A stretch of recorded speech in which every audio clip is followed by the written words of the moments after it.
ശാലിനി, ഈ ബജറ്റിന്മേൽ ഇന്ന് പൊതുചർച്ച തുടങ്ങിയാണല്ലോ. നിയമസഭാ സമ്മേളനം ഇന്ന് വീണ്ടും പുനരാരംഭിക്കുമ്പോൾ ഏത് തരത്തിലായിരിക്കും സഭാ സമ്മേളനം?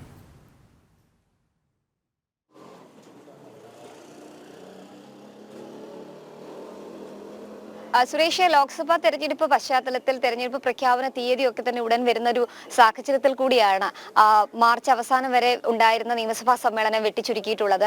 15-ാം തീയതി നിയമസഭാ സമ്മേളനം അവസാനിക്കുകയാണ്. ഇന്നു മുതൽ ബജറ്റിന്മേലുള്ള ചർച്ചയാണ് നടക്കുന്നത്. ധനമന്ത്രി കെ.എൻ. ബാലഗോപാൽ അവതരിപ്പിച്ചിട്ടുള്ള ബജറ്റിന്മേലുള്ള ചർച്ച ഇന്നു മുതൽ ആരംഭിക്കുകയും ചെയ്തതിൽ പ്രധാനമായും നമ്മൾ നോക്കിക്കാണേണ്ടതായിട്ടുള്ളത് CPI അടക്കം CPIയുടെ മന്ത്രിമാരടക്കം ഈ ഒരു ബജറ്റിനെതിരെ വലിയ രീതിയിലുള്ള പ്രതിഷേധവുമായി രംഗത്തെത്തിയ സാഹചര്യമുണ്ട്.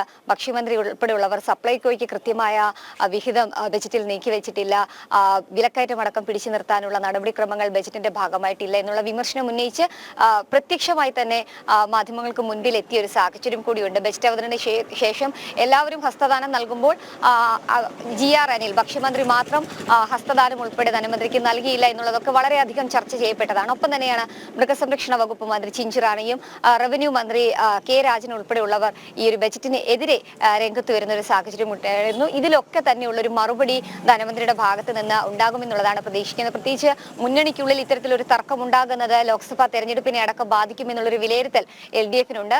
സ്വാഭാവികമായും ആ ഒരു പ്രശ്നങ്ങളും പ്രതിരോധങ്ങളും ഒക്കെ തന്നെ അടക്കാനുള്ള പ്രഖ്യാപനങ്ങൾ ധനമന്ത്രിയുടെ ഭാഗത്ത് നിന്ന് ഉണ്ടാകാനുള്ള സാധ്യതകൾ കൂടി നമ്മൾ കാണുന്നുണ്ട്. ഒപ്പം തന്നെ ഈ ബജറ്റിൽ വലിയ രീതിയിലുള്ള ചർച്ചകൾ ഇന്നു മുതൽ ആരംഭിക്കുകയും ചെയ്യും. 15-ാം തീയതി വരെ ബജറ്റിന്മേലുള്ള ചർച്ചകളാണ് നടക്കുന്നത്. 15-ാം തീയതിയോടുകൂടി അനിശ്ചിതകാലത്തേക്ക് സഭ പിരിയുകയും ചെയ്യുന്നുണ്ട്. പ്രത്യേകിച്ച് ക്ഷേമ പെൻഷനുകൾ ഉൾപ്പെടെ അധികമായി പ്രഖ്യാപിച്ചില്ല, 6 മാസത്തിലധികമായി കുടിശ്ശിക കിടക്കുന്നു. ഇതൊക്കെ ഇന്ന് നിയമസഭയ്ക്ക് അകത്തളത്തിൽ ചർച്ചയ്ക്ക് വരാനുള്ള സാഹചര്യമുണ്ട്. ഒപ്പം തന്നെ പ്രതിപക്ഷ നേതാവ് VD സതീശൻ ഉൾപ്പെടെയുള്ളവർ കോഴിക്കോടും കാസർഗോഡ് ജില്ലകളിലായി സമരാഗ്നി എന്ന പേരിൽ കോൺഗ്രസിന്റെ പ്രതിഷേധ പദയാത്ര നടക്കുകയാണ്. ഈ ഒരു പദയാത്രയുടെ ഭാഗമായി അദ്ദേഹം രാവിലെ എത്തുകയും തിരികെ അടിയന്തര പ്രമേയം അടക്കം അവതരിപ്പിച്ച ശേഷം തിരികെ മടങ്ങുമെന്നുള്ളതാണ് നമുക്കറിയാൻ സാധിക്കുന്നത്. എന്തായാലും വളരെ നിർണായകമായ ഒരു ദിവസമാണെന്ന് നിയമസഭയിലും ചർച്ചയിൽ ഏതൊക്കെ തരത്തിലുള്ള പ്രതിഷേധങ്ങൾ ഉണ്ടാകുമെന്നുള്ളതാണ് അറിയേണ്ടത്. പ്രതിപക്ഷം കാര്യമായി തന്നെ ഇന്നത്തെ ഈ ചർച്ച, പ്രത്യേകിച്ച് ബജറ്റിന്മേലുള്ള ചർച്ചയെ പ്രതിരോധിക്കുമെന്നുള്ളതിൽ സംശയമില്ല, വിമർശിക്കുമെന്നുള്ളതിൽ സംശയമില്ല. പ്രത്യേകിച്ച്